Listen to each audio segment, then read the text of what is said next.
Welcome back to the Bible Lore Podcast, Episode 30, The Assassination of Governor Gedaliah by the Davidide Ishmael. Minor corrections from Episode 29 up top. When I was talking about the first 11 chapters of Genesis, I initially said that it's a mix between E and P, when it's actually J and P, as I said later. And I also said that Eve means woman, when in reality it means helper, as explicitly referenced in the text, and I have no idea how that slipped past me. We here at the Bible Lore Podcast regret the errors. And apologies for the delay in this episode's release. It's been a chaotic past month or two with career-related stuff, which I may discuss a bit more in the future, depending on how things shake out. For now, though, I'm getting back on track, so you can expect more episodes, more interviews with scholars, and more Bible at the movies. Anyway, on to the show. Last time, we talked about the documentary hypothesis, the source theory for the background of the Torah.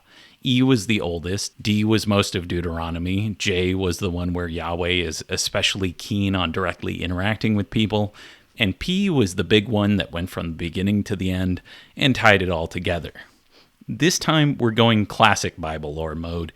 This episode is split between telling the history of both Jerusalem and Babylon during Nebuchadnezzar's reign, as we lay the great king to rest and, by the end of today, meet the final king of the ascended Babylon. It's a bloody path filled with assassinations and coups. Along the way, we'll also dive into leisure and rest activities, examining how the Sabbath and, of all things, a Mesopotamian board game from the time, became lasting cultural markers of the Judahite exile for millennia to come, down to our present moment. Sources for this episode include Irving Finkel's The Ark Before Noah and the Oxford History of the Ancient Near East, Volume 5. As always, these and all other sources are listed in the Bibliography portion of the episode description. This episode releases a week early for Patreon subscribers. To join their ranks, check out patreon.com/BibleLorePodcast, and special thanks to everyone who supports the show over on Patreon. When we last left Jerusalem, the former Judahite capital wasn't doing so hot. Its royal temple and palace had been looted and were a smoldering heap. But Judah had not been fully destroyed, even if many had been taken from the capital and many others had fled from the terror of Nebuchadnezzar's armies. Christian Frevel's History of Ancient Israel gives a nice summary of the overall archaeological situation of Judah during the exile. Quote, "The destruction of the center was not associated with a general break in material culture. The village settlements in the Judean highlands show a higher continuity than the border towns in the west of the province, which were destroyed like Jerusalem. In the Shephelah, in the Beersheba Basin, and in the eastern hinterland of Judah, the agricultural prosperity of the 7th century BCE did not continue into the 6th century BCE, but rather broke off markedly. For the area of Benjamin, on the other hand, continuity is noticeable despite a considerable population decline. And so while Judah lacked political autonomy and had seen some serious destruction by Nebuchadnezzar's forces, it still had plenty of economic productivity and potential, and as part of the all-important trade route between Egypt and Mesopotamia, it remained a critical strategic choke point for Babylon, something Nebuchadnezzar could not let fall into disrepair or, worse, Egyptian hands, Marduk forbid. The Babylonian regime set up an administrative outpost in the town of Mitzpah, about 8 miles north of Jerusalem on the outskirts of modern Ramallah in the West Bank. And Nebuchadnezzar installed a certain Gedaliah as the civic authority over the newly acquired land. This brings us back to the prophet Jeremiah, our old friend, that pro-Babylonian hero of doom and gloom. Let's rewind back to around the time of the siege of Jerusalem. In Jeremiah 37, the prophet gets thrown into a makeshift prison amid accusations that he's going to defect to the Babylonians, a charge he denies, including one Gedaliah son of Pashur and Jukal son of Shelemiah, hear him continue to preach his oracles demanding submission to Babylon, and he is lowered into a deep pit. 2 stamped seal impressions from the era that contain the names Jukal son of Shelemiah and Gedaliah son of Pashur were found in Jerusalem, so at the very least these 2 figures seem to be based on real guys. But the idea that this Gedaliah is the same as the one installed by Nebuchadnezzar is unlikely, despite what you might read in some corners online. The guy had a different dad, after all. Anyway, the last king of Jerusalem, King Zedekiah, has a change of heart and frees Jeremiah from the pit, but confines him to house arrest. After the destruction of Jerusalem and the deposing of the king, the Babylonians, supposedly under the orders of Nebuchadnezzar himself, freed Jeremiah from prison and sent him to live in Mitzpah with a certain Gedaliah, son of Ahikam, the ruler who's been put in charge of Judah. And this is where it's a bit tricky. We now have 2 Gedaliahs within the span of a chapter. We have a few Gedaliahs found through archaeology as well, one of whom seems to be whatever court official was previously mentioned, Gedaliah, son of Pashur, who is apparently a real guy, but Jeremiah calls the puppet ruler Gedaliah, son of Ahikam, which means that either one of the authors accidentally created 2 different characters by accident, or they were, really 2 different guys with the same name. Probably the latter. The name was pretty common at the time. And when I say Gedaliah, son of Ahikam, was a puppet ruler, I'm intentionally being a bit vague because we don't even know what title our Judahite governor Gedaliah had, whether he was installed as a petty vassal king, or whether he had a more common imperial bureaucratic title like, governor. We don't even know how long he held the post. Anyway, the book of Jeremiah goes on later in chapter 39 and into chapter 40 to say that Jeremiah is suddenly in chains again and then gets freed again in a different telling of the same story. Okay, we're doing that again. And then it moves on to the good stuff. A group of officers who weren't captured or killed by the Babylonians come to Governor Gedaliah, presumably to see if he's game to continue the fighting against Nebuchadnezzar's forces, but he disappoints them, instead telling them to put their weapons down and submit to Babylonian rule. Quote from the similar account at the end of 2 Kings. Do not be afraid to serve the Chaldeans. Stay in the land and serve the king of Babylonia, that it may go well with you. End quote. It's not so bad once you get used to it. And I, for one, welcome our new insect overlords. Gedaliah starts off his rule by calling for a harvest of grapes and figs and olives, what the Jewish Study Bible calls a confident beginning to his administration. He's portrayed as wanting to follow the cries of Ezekiel and Jeremiah, an administrator who accepts Babylonian hegemony. But the officers return, and boy, are they not particularly thrilled by Gedaliah turning down their insurrectionary offer. Quote from the nearly identical version of the story found in 2 Kings 25.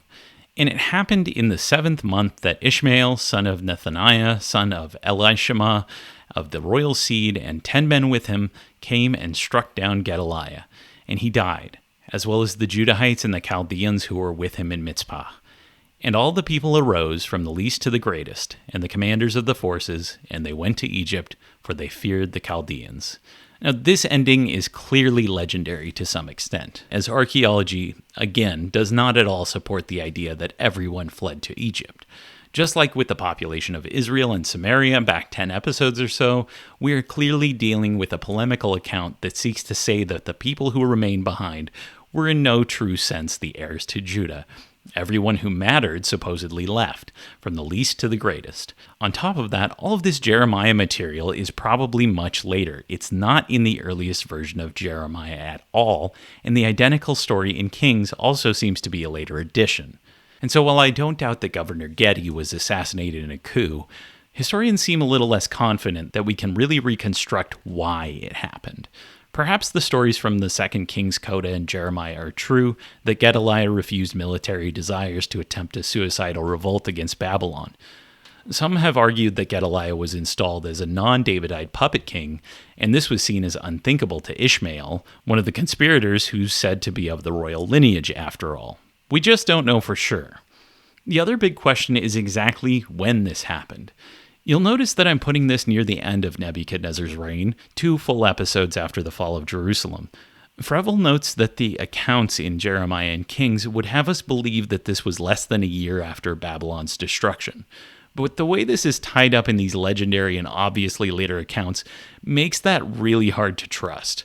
Still, Gedaliah probably got God at some point.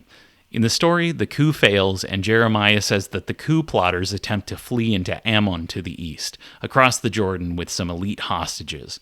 But a loyal commander pursues and overtakes them, and the plotters lose their abductees. In fear of Babylonian reprisal, everyone prepares to flee to Egypt. Jeremiah says that Yahweh has given him an oracle, pleading with them not to leave Judah and to simply submit to Nebuchadnezzar, their God's own messenger. But they're not having it.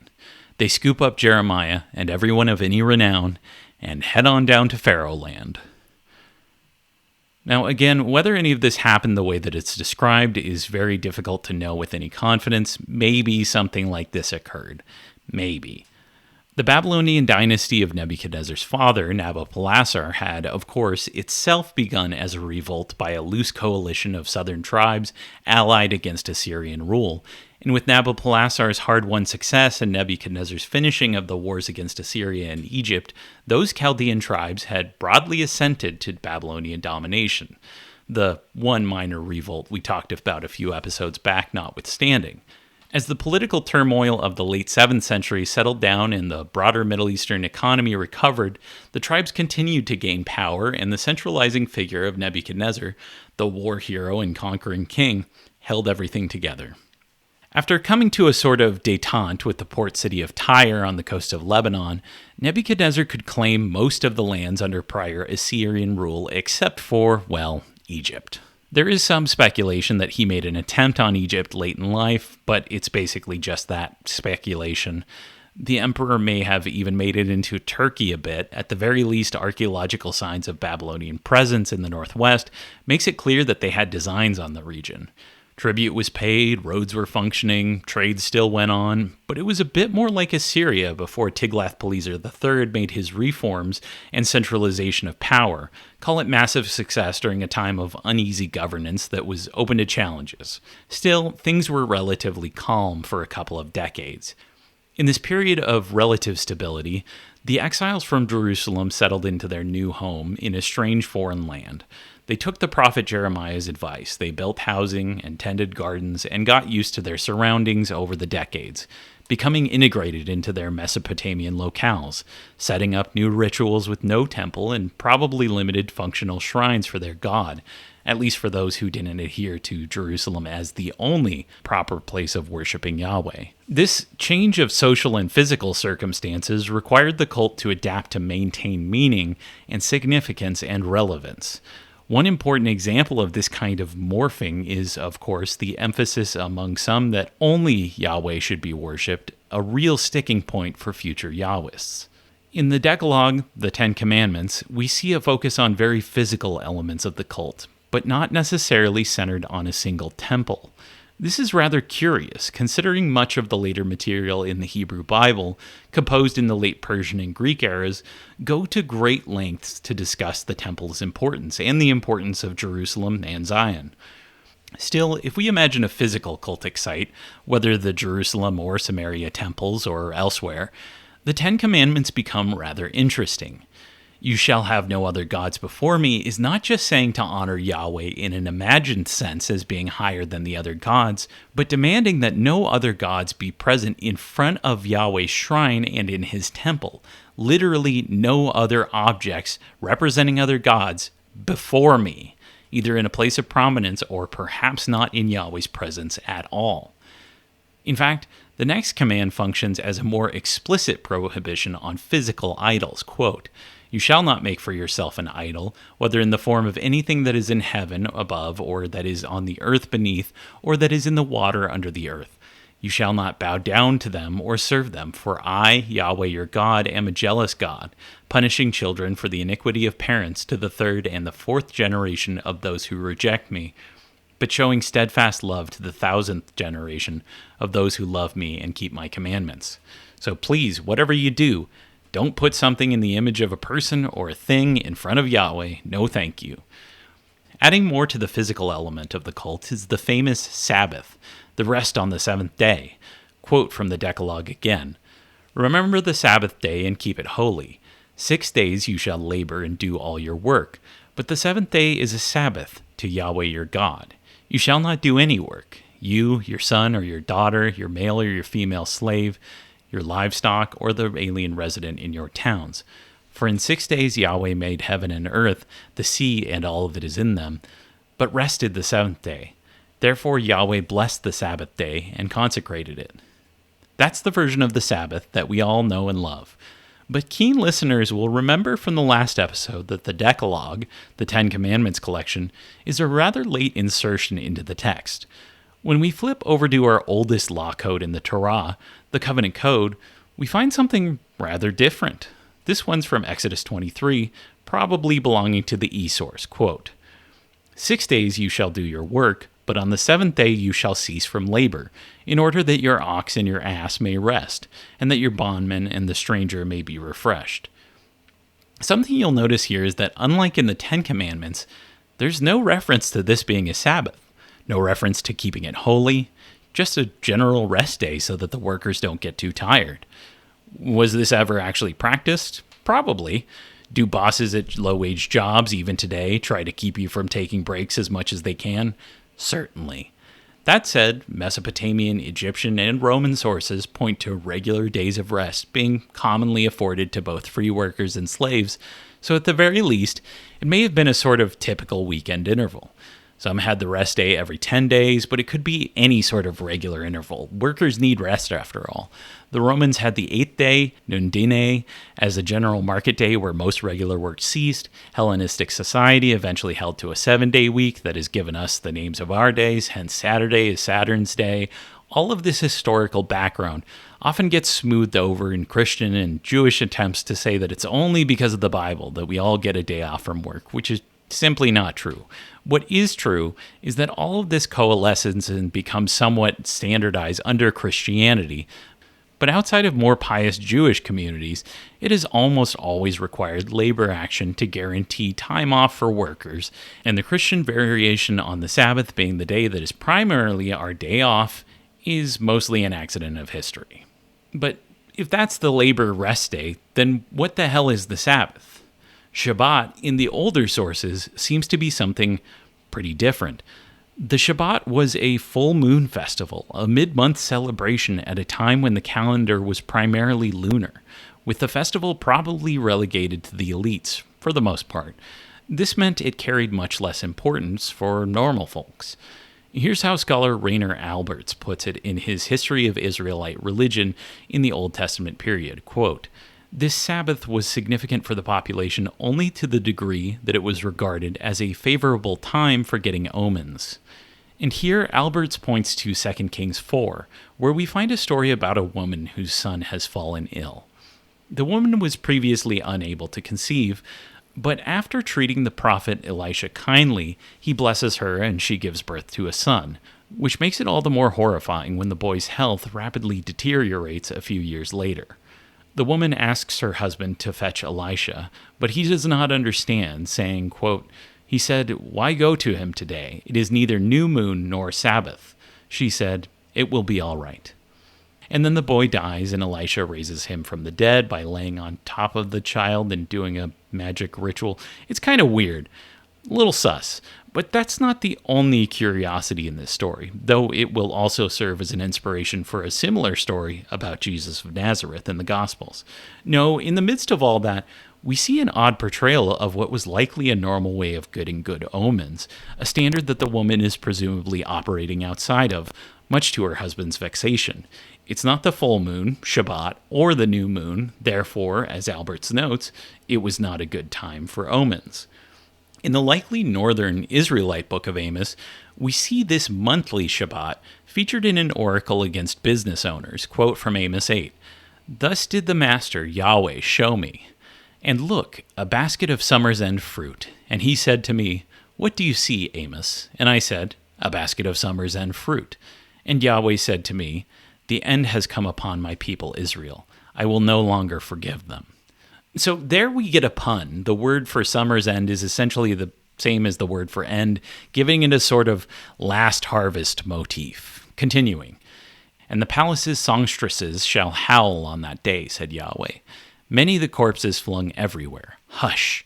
Hear this, who trample the needy, destroying the poor of the land, saying, 'When will the new moon be over, that we may sell grain, and the Sabbath, that we may trade in wheat, to use a short ephah measure, and an oversized shekel weight, and to tilt cheating scales, to buy the indigent with silver, and the needy for the price of sandals, and we may sell chaff as grain?'"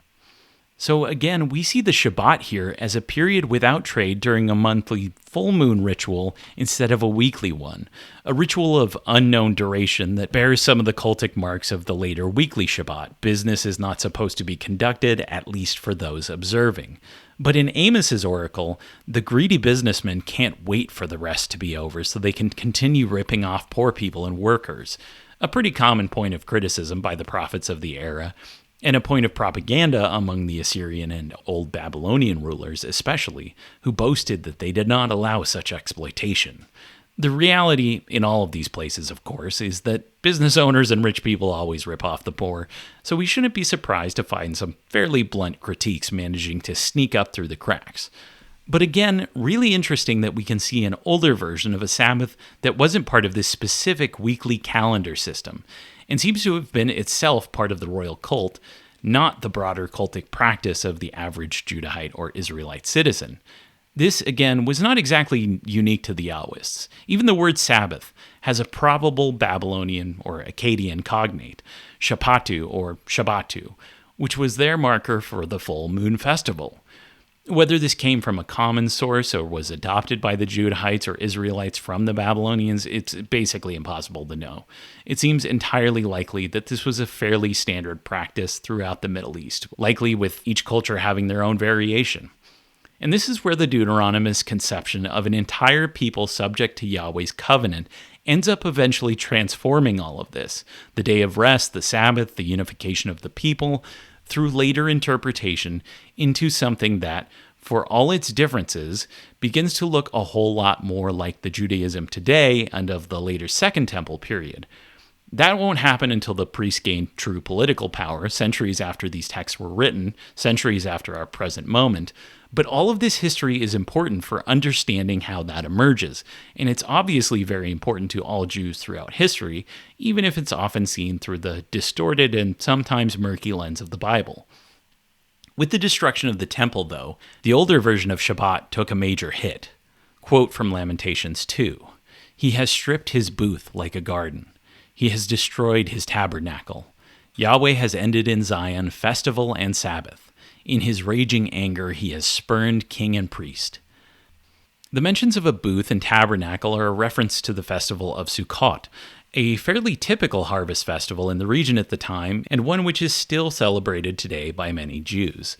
These festivals are commanded in a few places, and they're always a little bit different. For example, in the oldest passage describing Sukkot, the festival of booths, the booths or tabernacles aren't even mentioned.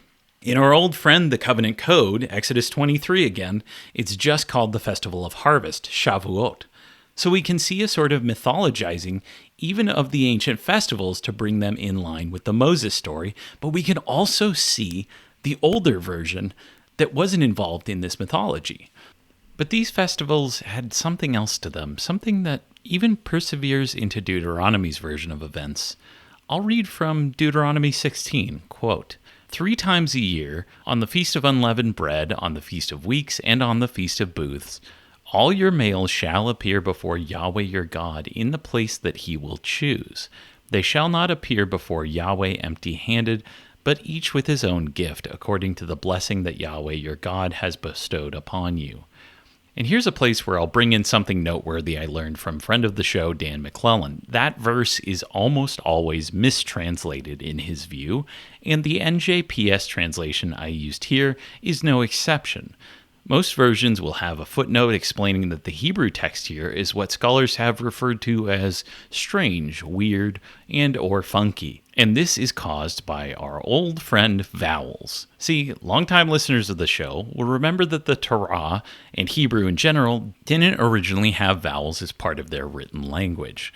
So when it says in that verse that all your males shall appear before Yahweh your God, the grammar in the Hebrew doesn't make sense. But scholars have long noted that if the vowels are merely changed, it would say that all your males shall see the face of Yahweh your God. This formulation and variations on it appear in a few places in the Bible, most especially the older stratum of the Torah and older psalms like Psalm 42, where the poet, perhaps among the exiles, cries out that he cannot see his God's face. Quote, "As a deer yearns for streams of water, so I yearn for you, O God. My whole being thirsts for God, for the living God. When shall I come and see the face of God?" The author seems to be lamenting that he can no longer travel to one of these festivals to go and see the face of his god, possibly exemplified in statuary depiction. While there was some aniconism in the Levant during the Iron Age, a general non-use of idols and things like that, which means that we're not certain if there ever was a statue of Yahweh in the temple. But the psalmist's words we hear crying for just such a thing, continuing from Psalm 42. My tears became my bread day and night, as they said to me all day long, where is your God? These do I recall and pour out my heart, when I would step in the procession, when I would march to the house of God. Something notable here is that House of God was likely originally House of Yahweh, specifically, very likely referring to the temple in Jerusalem. Scholars postulate that, beginning with this psalm and going all the way through Psalm 82, the word Yahweh has constantly been changed to Elohim, a more generic term for God, as saying, well, God in English today, rather than the Lord or Allah or Hashem or Yahweh would. The latter typically denote specific high gods, at least in English use. Not so here, it's been changed. So this potentially exilic psalm then cries back to memories of the festival procession through the city in the annual holidays like Shavuot, where free Judahite men would be allowed, just a few times per year, to see the face of their God, Yahweh. And now, as I'm constantly reminding you, the house of Yahweh has been destroyed. Whatever his face looked like, it's gone now. When we come out the other side of the exile, centuries down the road, the prohibition on depicting God and the theological insistence that Yahweh cannot be seen, even in mythology and mythohistory and folklore, will mean that our earliest translation of the phrase that renders God's face into Greek will adopt a less anthropomorphic reading, something that continued into the medieval period with the Masoretic text, the early medieval tradition that serves as the basis for most modern Bibles, and which is where the vowels got added. And these renderings have been so deeply set in theological tradition that even today, most English translations of these verses, or even the Dead Sea Scrolls themselves, which do not contain the vowels that are necessary for the idiosyncratic reading to even be plausible in some of these cases, it still contains the phrase appear before Yahweh or appear before Yahweh's presence rather than appear before the face of Yahweh, which is a damn shame because it really seems like the people who wrote these passages cared a whole lot about seeing Yahweh's actual face. And despite the fact that for the first time in many centuries we can see this buried secret so clearly, it's often hidden away in footnotes or commentaries rather than being put into the translated text itself. To this very day, Yahweh's face remains obscured. Getting back to the festivals themselves, there's something else curious that's going on with these Sabbaths and holidays. At least according to the probably exilic priestly source and all of our pre-exilic sources, these were still celebrated starting at dawn, rather than what is more traditional in Judaism and Islam today, which is to begin the measuring of a day and therefore the Sabbaths and holidays at dusk. But think all the way back to Genesis 1, the priestly creation account. And God called the light day, and the darkness he called night. And it was evening, and it was morning, first day. Did you catch that? The day ends at the morning, the light is equated with the day, and the evening transitions into the morning of the next day. This is completely different from what we find in later sources and in redactions to the Torah itself, which will insist that a day as a unit in time begins at sunset. A complete 180 from how the exilic priestly author conceptualized a fundamental time delineation. The priestly author, however, is the one who seems to at least bring together the labor rest of 7 days with the idea of the Sabbath, an older full moon ritual among the elites. It is his view, P's view, that the Sabbath was God's seventh day of rest that colors the combining of these traditions. We see during and after the exile a slow and laborious task of changing and updating and revising and syncretizing the older sources' understandings of Yahweh and how he was to be served and what he wanted. His festivals, whether he could be seen face to face, even when a day started. All of this was changing, at least in the minds of these writers whose works have come down to us. Some of this may have started before the exile, but it's the exilic period where all of this becomes front and center. The Sabbath is going to be on Saturday, it's going to be at dusk, and it has nothing to do with the full moon anymore. Thank you very much. On the Babylonian side, tablets discuss something curiously similar to our Sabbaths, 7-day intervals throughout the lunar month, marking the 7th, 14th, 21st, and 28th days as periods of heightened superstition for the king. You'll recall that eclipses were similarly signs that the kings needed to be rather careful. This would have been a far less bad marker or omen, but still one where the king was not to ride in chariots or engage in business or participate in certain activities. Like the pre-exilic Shabbat that the author of Lamentations cries out over, this was likely an elite ritual. The 15th day of the month was called Shabbatu or Shabbatu in Akkadian, something remarkably similar to both the word and the previous full moon ritual of the pre-exilic Shabbat.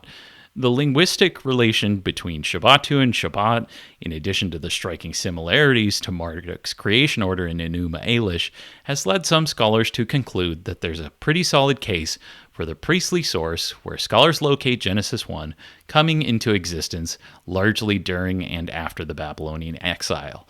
This account is the comprehensive cultic and ethnic history of the followers of Yahweh, and its iconic poetic creation story ends at the beginning of Genesis 2, quote, "Then the heavens and the earth were completed, and all their array. And God completed on the 7th day the task he had done, and he ceased on the 7th day from all the task he had done. And God blessed the 7th day and hallowed it, for on it he had ceased from all his task that he had created to do." Ah, isn't that nice? The priestly source can be a repetitive slog at times, but the prose is pretty damn good. Anyway, in my humble view, a lot of this P material really does start to coalesce during the exile, in a time of fairly strong Babylonian influence, both through polemical tales like the Tower of Babel story and the more subtle and peaceful initial creation count of Genesis 1, where Yahweh creates everything through quiet and powerful divine fiat, and also the new weekly Sabbath. We have no records to discuss whether anyone actually practiced this weekly Sabbath at the time, but if they did, it would have been a sort of unifying ritual for a people whose most politically critical rituals had been made impossible by the destruction of the temple and the scattering and deportation of the elites to Mesopotamia. Yahweh's worship had to change. Now, one example of an absurdly fascinating Babylonian bit of culture that ended up embedded in Jewish society is what Assyriologist Irving Finkel refers to as the royal game of The oldest version of this 1v1 board game dates back to 2600 BCE, 2,000 years before our present moment in the show, and so it's impossible to know when it first crossed paths with Yahwists, perhaps those who were deported to Mesopotamia from Israel under the Assyrians, though it's entirely possible the game had spread west before then. Here's how the game works. The rectangular board contains 3 lengthwise columns of squares, and each player has 7 token pieces. One square is removed to create a notch about a third of the way down each of its sides, and each player rolls dice in turn to see how far they can move one of their tokens, starting from the notched square. Players start on their column, the one closest to them, and try to get their pieces to the end, then down the shared middle row to the other end, and then back up to the notch, creating a sort of loop. If you roll the right amount, you're allowed to land on the other player's piece if it's in the middle row, and knock it back off the board to start over. There's a safe space in the middle, which also provides players with another roll of the dice, and features a rosette that likely represents Asherah. First player to get all of their pieces around the loop and back to the little notch wins. The game was popular from at least 2600, when our first copy was found, all the way to the turn of the Common Era, when the somewhat similar game of backgammon became more popular and the royal game faded into obscurity. A tablet describing some of the rules from around the turn of the eras was translated a few decades ago by Finkel, though this tablet also describes a far more complex version of the game involving betting on drinks and women and whatnot. You can even play this game online now if you just Google Royal Game of It's pretty wild, but it gets even wilder. In the 1940s, a variant form of this game called Ayasha was still being played by a Jewish diaspora community in India. Perhaps some of our Babylonian diaspora Judahites played rounds of the royal game of on a Sabbath during the exile, a newly introduced game that would become a sort of fringe cultural artifact with unnoticed resilience for millennia to come, even as it turned into something unique. And this is something that I like to point out. Religion is just one rather slim element of human culture and social interaction between people when we're gathered into family, ethnic, labor, geographic, and other corporeal and social units. It's one small piece of the historical pie whose edges aren't well defined. It's like the board game itself. The rule set changes from family to family and slowly transforms over time while still being mostly recognizable.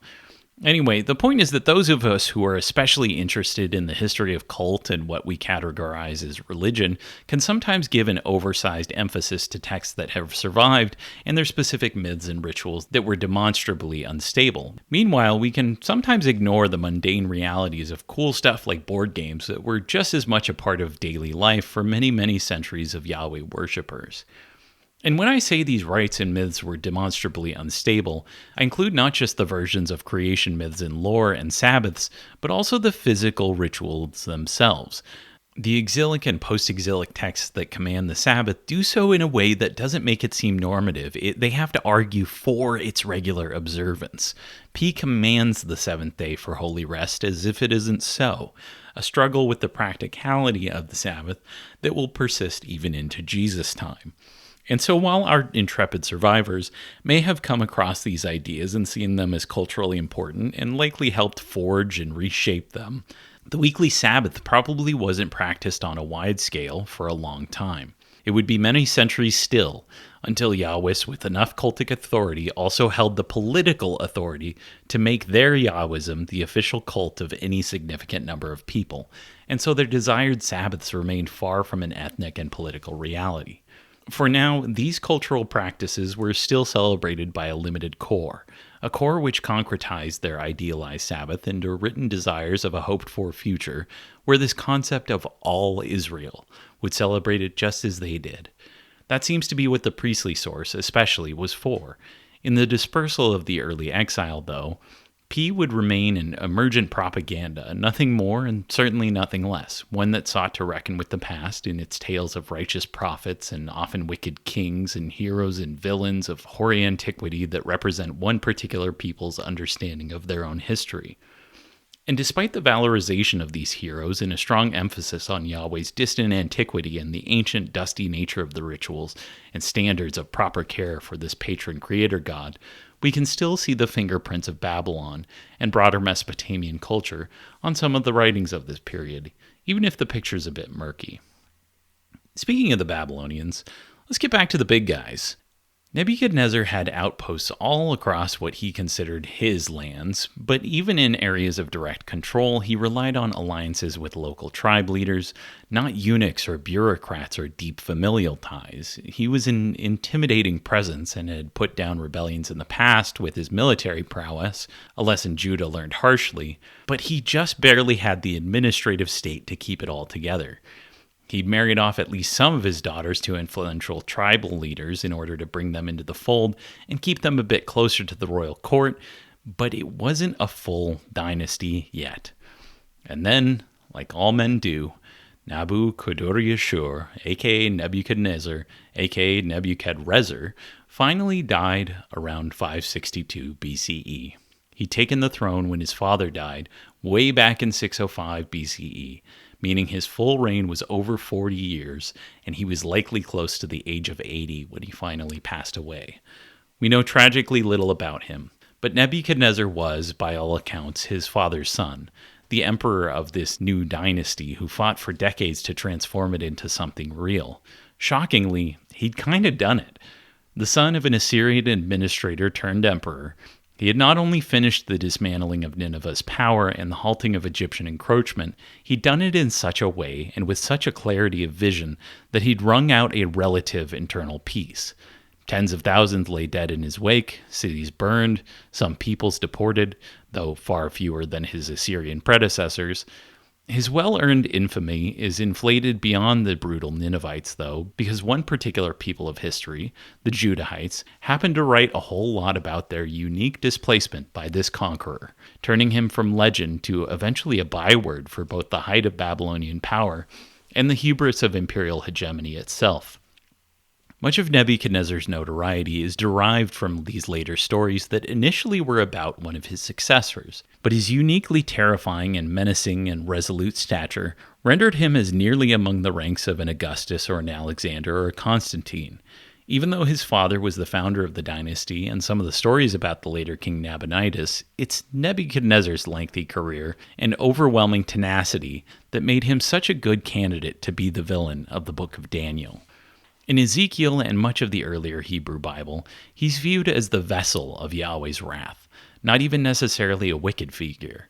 Indeed, Jeremiah 27 puts it into Yahweh's own mouth, quote, "Because you would not listen to my words, I am going to send for all the peoples of the north, declares Yahweh, and for my servant King Nebuchadnezzar of Babylon, and bring them against this land and its inhabitants, and against all those nations round about.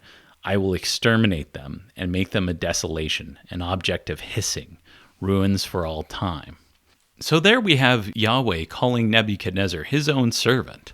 Centuries ago, I discussed the Mesha stele, the one where King Mesha of Moab describes the Israelites as the wrath of his own god Chemosh for his own predecessors' lack of piety. Remember, quote, "Now as for Omri, king of Israel, he oppressed Moab for many days because Chemosh was angry with his land."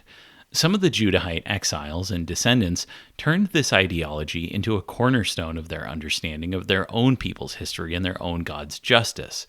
And for a time, Nebuchadnezzar was a uniquely helpful vector for this self-critical theology. But now he was gone. In his place came his son, Amel-Marduk, also known as Avil-Marduk, or in the Bible's rendering, Evil Merodach, which is pretty badass sounding, even if evil doesn't mean evil in this case. It just means man of Marduk. Frankly, sort of boring. We'll stick with Amel-Marduk. Under his biblical pseudonym, Amel-Marduk gets exactly 2 identical mentions in the Bible, at the very end of Jeremiah and at the very end of the book of Kings, passages that deliver something bittersweet, a slight glimmer of hope that marks the end of the Deuteronomistic history. You'll recall that around 30 years before our present moment, Jehoiakim, king of Judah, son of Josiah, had decided to rebel against Babylon, but had died or been killed before Nebuchadnezzar could get his forces west. In his place, his young son Jehoiakim, with an N, had taken the throne for just a few short months before offering the surrender of Jerusalem to Nebuchadnezzar's forces, at which point he was taken to Babylon and his uncle Zedekiah, the last king of Judah, was installed on the throne. But what happened to the young Jehoiakim over in Babylon for all those decades? This is where things get interesting. Irving Finkel, again, the wizardly scholar with a long white beard who wanders the halls of the British Museum, notes that we actually get just a little bit of insight into both Amel-Marduk and maybe Jehoiakim through a couple of different sources. Finkel notes that a 12th century CE French rabbi named Yerachmiel, working from older sources, relates a legend where Nebuchadnezzar throws Amel-Marduk into the same prison housing as Jehoiakim. And interestingly, it's possible that this story is true, as Finkel also notes that there's a cuneiform tablet where Amel-Marduk states that he chose his crown name while imprisoned. Something happened there. While his father was alive, he was put in prison. Apparently, some segment of Babylon's elite society was not too pleased with Amel-Marduk's action. We don't know what happened there. But if we can do just a little fun speculation, let's consider, just for kicks, the end of 2 Kings in light of that possible encounter, quote from the good book. And it happened in the 27th year of the exile of Jehoiakim, king of Judah, in the 12th month, on the 27th of the month, that evil Merodach, king of Babylonia, in the year he became king, lifted up the head of Jehoiakim, king of Judah, from the prison house. And he spoke kindly to him, and gave him a throne above the thrones of the kings who were with him in Babylonia. And he changed his prison garments, and Jehoiakim ate bread perpetually in his presence all the days of his life. And his provision was a perpetual provision given him by the king day after day, all the days of his life. The end. And sure, whether the two were cellmates or even imprisoned together is impossible to know. Tablets were discovered near the famous Ishtar Gate that Nebuchadnezzar had constructed during his lengthy reign, though. Here's a quote from Finkel's wonderful book, The Ark Before Noah. One group of Judeans in particular can be followed through Nebuchadnezzar's city gate with the help of the so-called palace archive tablets. These itemize prosaic items like oil, barley, and other comestibles for the support of people brought from across the Babylonian Empire, including the young king Jehoiakim from Jerusalem and his entourage, who were thus guests of the state. And here he quotes from the tablet. 30 liters of oil for Jehoiakim, king of Judah, 2.5 liters for the 5 sons of the king of Judah, 4 liters for the 8 Yehudians, 1/2 liter each. And so, while it's impossible to say whether it was Nebuchadnezzar or Amel-Marduk who brought Jehoiakim into the Babylonian court, and undoubtedly there is some inflation of the exiled king's status by the author of the Book of Kings, I like to imagine that that's how it played out, that the legend about Amel-Marduk and Jehoiakim being prison pals has some truth behind it that led to him receiving such generous provisions of food for him and his family. But it was not all sunshine, roses, and liters of olive oil. If Amel-Marduk's ascension to the throne included some kind of stay in a Mesopotamian royal penitentiary, his actual reign did not fare much better. Nabopolassar and Nebuchadnezzar commanded a lot of respect among the various southern Mesopotamian tribes, probably driven by fear of the loyalty they inspired among their troops. Amel-Marduk did not possess that. He lasted just 2 years on the throne before being assassinated in a coup in 560, seemingly orchestrated by the tribes that Nebuchadnezzar had fought to keep in line. Farewell to Amel-Marduk, the last of Nabopolassar's dynasty. In his place, the Babylonian elite installed Nergal-Shar-Ushur, known to us as Neriglissar. His name means Nergal, a royal god of the underworld, protect the king. Neriglissar had likely been a powerful Aramaean tribal leader from somewhere in the general region of Syria and Jordan, and someone by that name appears in a list of commanders who ran the siege of Jerusalem back in the early 580s. Maybe he'd been one of those in charge of the kingdom of Judah's final downfall. It's even possible that Neriglissar had been the brother-in-law of Amel-Marduk. In other words, Nebuchadnezzar married one of his daughters off to the Aramaean commander, only to have him overthrow Nebuchadnezzar's own son when he saw the opportunity. He would have been a great villain for the Hebrew Bible, but he does not get a single mention because, well, unfortunately for Neriglissar, Nergal did not protect his patron king for long, and the god of the underworld called the monarch home just 4 years into his reign in 556. This would make sense if he was old enough to have led troops in the campaign into Palestine all those decades ago. Neriglissar ruled for 3 years, 1 year longer than the king he overthrew. His son and successor was Labashi-Marduk, meaning, "May I not come to shame, Marduk." Quick parenting tip. Stick with man of Marduk, or Marduk is faithful. Do not challenge the gods by implying they might lead you to shame, because they will do just that. Labashi-Marduk's father, the late king, had, again, likely been an old man, and while a centuries later account from the Babylonian/Greek historian Berossus relates that Labashi-Marduk was a boy when he took the throne, he was not. He probably campaigned with his father, but his hubris-laden name damned him. Just a few months into his reign, Neriglissar's son met the same fate as Amel-Marduk. He was overthrown, and yet another tribal leader seized the Babylonian crown. Farewell to Labashi-Marduk and the aborted Neriglissar dynasty. We hardly knew ye. In his place came yet another Aramaean commander by the name of Nabu-Naid, meaning Nabu is praised or exalted, but you might know him better as Nabonitis, the last king of Babylon. Nabonitis' origins are obscure, and speculation as to his ability to claim the throne is boundless. Was he a Sargonid from the old Assyrian dynasty? Was he a cousin of the king? Had he married one of Nebuchadnezzar's daughters? We don't really know, but we know a whole lot about what he did as king, and it's to this that we'll turn on the next episode of the Bible Lore Podcast.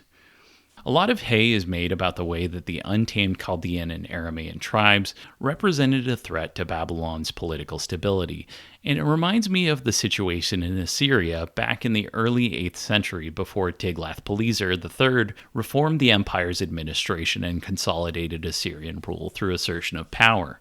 With enough time and the right reform-minded ruler, stratified and decentralized economies could be reorganized and withstand internal and external challenges. But the world had changed over the last 200 years since the era of weak central Assyrian governance.